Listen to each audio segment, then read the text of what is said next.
Samajwadi party ने 4 उम्मीदवारों के नाम का ऐलान कर दिया है। ये दूसरी लिस्ट जारी हो गई है समाजवादी पार्टी की तरफ से। हालांकि इस दूसरी लिस्ट में संभल सीट से अपर्णा यादव का नाम नहीं है। मुलायम सिंह ने बहू अपर्णा को टिकट देने की अपील की थी संभल सीट से, लेकिन जो दूसरी लिस्ट जारी हुई है उसमें अपर्णा यादव का नाम नहीं है। अशोक तिवारी हमारे संवाददाता इस पर जुड़ चुके हैं। अशोक, ये दूसरी लिस्ट है समाजवादी पार्टी की, लेकिन इसमें भी अपर्णा यादव का नाम नहीं है।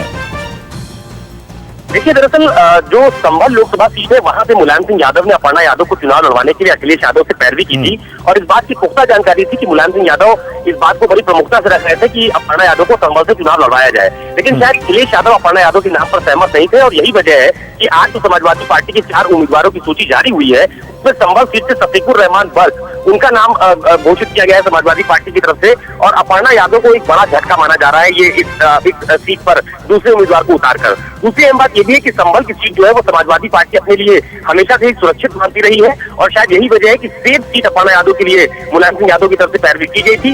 लेकिन मुझे ऐसा लगता है कि परिवार के बीच जो अब आप कह सकते हैं कि अलगाव की स्थिति या दूरी होने की स्थिति अब बीते काफी दिनों से देखी जा रही थी कि शिवपाल यादव की ज्यादा नजदीक है अपर्णा यादव, शायद ये भी एक वजह हो सकती है कि अखिलेश यादव ने उनको उम्मीदवार ना अपनाया हो। तो फिलहाल 4 उम्मीदवारों का ऐलान हुआ है और अपर्णा यादव को उम्मीद जताई जा रही थी कि संभल से उनको चुनाव लड़वाएगी समाजवादी पार्टी, लेकिन अब ये एक बड़ा झटका है अपर्णा यादव को भी। अब संभल सीट से शफीकुर रहमान बर्क समाजवादी पार्टी के उम्मीदवार घोषित किए गए हैं। 4 में से जो बाकी और 3 नाम है वो कौन है अशोक?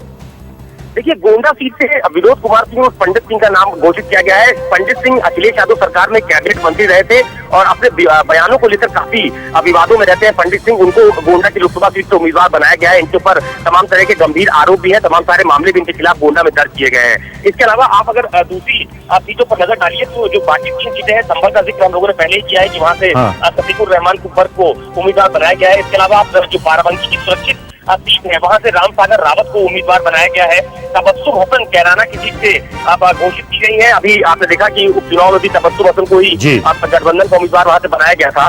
तो ये कह सकते हैं कि ये 4 सीटें जो है उसमें सबसे ज्यादा सबकी नजर अगर बनी हुई थी तो संभल की लोकसभा सीट पर बनी हुई थी, जहाँ से अपर्णा के चुनाव लड़ने की काफी चर्चा भी थी। और सबसे खास बात यह है कि मुलायम सिंह यादव को मैनपुरी से उम्मीदवार घोषित किए जाने के बाद से ही लगातार ये कोशिश मुलायम सिंह की तरफ से की जा रही थी कि शिवपाल यादव को बगावत कर चुके हैं, नई पार्टी बना चुके हैं, वो लोकसभा का चुनाव लड़ेंगे। लेकिन शायद अपर्णा यादव जो लगातार उनके साथ मंच शेयर करती नजर आ रही है, अगर उनको संभल से उम्मीदवार घोषित कर दिया जाता तो शायद वो अखिलेश यादव के साथ खड़ी नजर आती। लेकिन मुझे ऐसा लगता है कि अब आने वाले दिनों में शिवपाल यादव के साथ प्रचार करते भी नजर आएंगे।